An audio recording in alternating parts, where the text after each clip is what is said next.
വിശദമായ റിപ്പോർട്ടുകളിലേക്ക്. ശബരിമല സ്ത്രീ പ്രവേശനത്തിനെതിരായ സമരത്തിൽ പരാജയം സമ്മതിച്ച് ബിജെപി.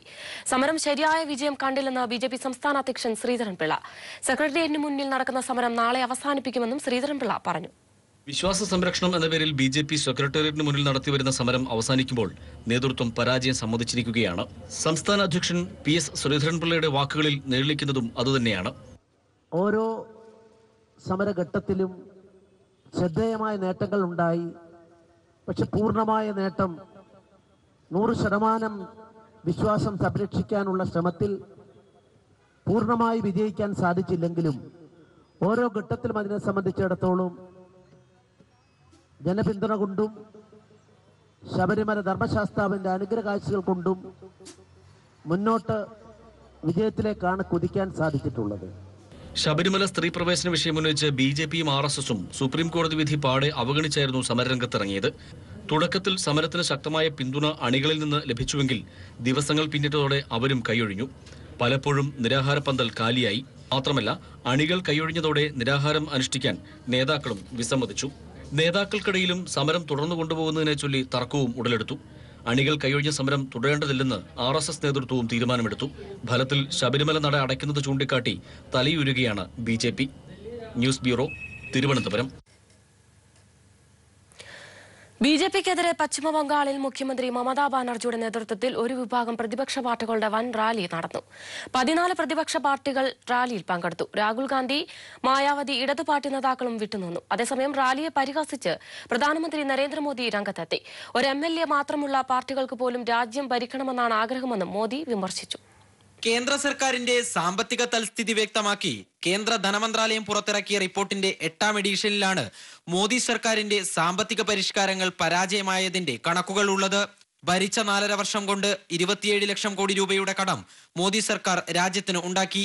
49% 4.5 വർഷക്കാലം കൊണ്ട് രാജ്യത്തിന്റെ കടം വർദ്ധിച്ചെന്നും വെള്ളിയാഴ്ച പുറത്തുവിട്ട റിപ്പോർട്ടിൽ ധനമന്ത്രാലയം പറയുന്നു. 2014 54,90,700 കോടി രൂപയായിരുന്നു സർക്കാരിന്റെ കടം. ഇത് 2018 സെപ്റ്റംബർ ആയപ്പോഴേക്കും 27 ലക്ഷം കോടി രൂപ വർദ്ധിച്ച് 82,03,253 കോടി രൂപയായി. പൊതുകടത്തിന്റെ കാര്യത്തിലും വർധനവാണ് രേഖപ്പെടുത്തിയിരിക്കുന്നത്. പൊതുകടം 51.7% വർദ്ധിച്ച് 48 ലക്ഷം കോടിയിൽ നിന്നും 73 ലക്ഷം കോടിയായി ഉയർന്നു. ആഭ്യന്തര കടമാകട്ടെ 54% വർദ്ധിച്ച് 68 ലക്ഷം കോടിയിലുമെത്തി. 2010-11 സാമ്പത്തിക വർഷം മുതലാണ് സാമ്പത്തിക തൽസ്ഥിതി വ്യക്തമാക്കി കേന്ദ്ര സർക്കാരുകൾ റിപ്പോർട്ടുകൾ പരസ്യപ്പെടുത്താൻ തുടങ്ങിയത്. കേന്ദ്ര സർക്കാർ പുറത്തുവിട്ട രേഖ തന്നെ കേന്ദ്ര സർക്കാരിന്റെ സാമ്പത്തിക പരിഷ്കാരങ്ങൾ പരാജയമെന്നാണ് സാക്ഷ്യപ്പെടുത്തുന്നത്. നോട്ട് നിരോധനം, GST, ഡിജിറ്റൽ എക്കണോമി തുടങ്ങിയ കേന്ദ്ര സർക്കാർ ആശയങ്ങൾ രാജ്യത്തിന്റെ സാമ്പത്തിക ഭദ്രത ഉറപ്പുവരുത്തിയതിൽ യാതൊരു പങ്കും വഹിച്ചിട്ടില്ലെന്നു കൂടിയാണ് ഈ കണക്കുകളിലൂടെ വ്യക്തമാകുന്നത്. News bureau, Delhi. ഇടവേള. തിരികെ വാർത്തകളിലേക്ക്. കൊല്ലത്ത് RSPയും BJPയും തമ്മിൽ രഹസ്യധാരണയെന്ന് കോടിയേരി ബാലകൃഷ്ണൻ. പ്രേമചന്ദ്രന്റെ സ്ഥാനാർത്ഥിത്വം ഇതിന് തെളിവെന്നും കോടിയേരി പറഞ്ഞു. ആലപ്പാട്ടെ ജനങ്ങൾക്കൊപ്പമാണ് സർക്കാരെന്നും കോടിയേരി. കൊല്ലത്ത് NK പ്രേമചന്ദ്രൻ തന്നെ UDF സ്ഥാനാർത്ഥിയെന്ന് രമേശ് ചെന്നിത്തല. UDFുമായി ആലോചിച്ചാണ് RSP സ്ഥാനാർത്ഥിയെ പ്രഖ്യാപിച്ചത്. RSP സ്ഥാനാർത്ഥിയെ നേരത്തെ പ്രഖ്യാപിച്ചതിൽ തെറ്റില്ല. കൊല്ലം സീറ്റ് RSPയുടേതാണെന്നും എല്ലാവർക്കും അറിയാമെന്നും ചെന്നിത്തല പറഞ്ഞു. പ്രവാസികൾക്ക് യാതൊരു പരിഗണനയും കേന്ദ്ര സർക്കാരിൽ നിന്ന് ലഭിക്കുന്നില്ലെന്ന് മുഖ്യമന്ത്രി പിണറായി വിജയൻ. അടിസ്ഥാന സൗകര്യങ്ങൾ വികസനത്തിൽ പ്രവാസികളെ ഉൾപ്പെടുത്തിയുള്ള നിക്ഷേപത്തിന് സർക്കാർ ആലോചിക്കുന്നതായി മുഖ്യമന്ത്രി കോഴിക്കോട് പറഞ്ഞു.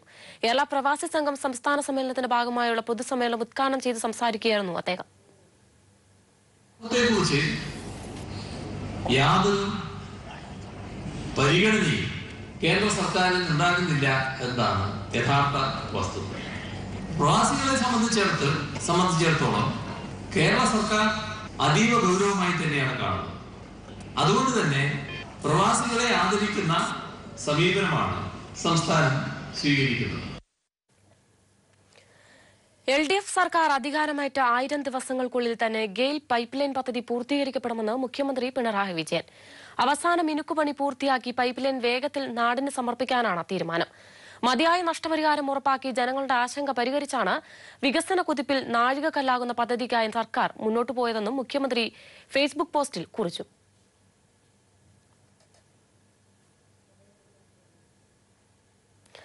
ശബരിമലയിലെ യുവതികളുടെ പ്രവേശനം സംബന്ധിച്ച് സുപ്രീം കോടതിയിൽ നൽകിയ പട്ടികയിൽ സർക്കാരിന് ആശയക്കുഴപ്പമില്ലെന്ന് ദേവസ്വം മന്ത്രി കടകംപള്ളി സുരേന്ദ്രൻ. തിരുവനന്തപുരത്ത് മാധ്യമങ്ങളുടെ ചോദ്യങ്ങൾക്ക് മറുപടിയായാണ് ദേവസ്വം മന്ത്രി പ്രതികരിച്ചത്. സുപ്രീം കോടതിയിൽ നൽകിയ പട്ടിക തയ്യാറാക്കിയത് ദേവസ്വം ബോർഡ് അല്ലെന്ന് പ്രസിഡന്റ് എ പത്മകുമാർ. സർക്കാർ നൽകിയ പട്ടിക വസ്തുതാപരമെന്നാണ് പ്രതീക്ഷിക്കുന്നത്. ബോർഡിന് ശബരിമലയിലെത്തുന്ന സ്ത്രീകളുടെ കണക്കെടുക്കാൻ സംവിധാനമില്ലെന്നും പത്മകുമാർ തിരുവനന്തപുരത്ത് പറഞ്ഞു. ഈ വാർത്താ ബുള്ളറ്റിനോട് പൂർണ്ണമാകുന്നു. നമസ്കാരം.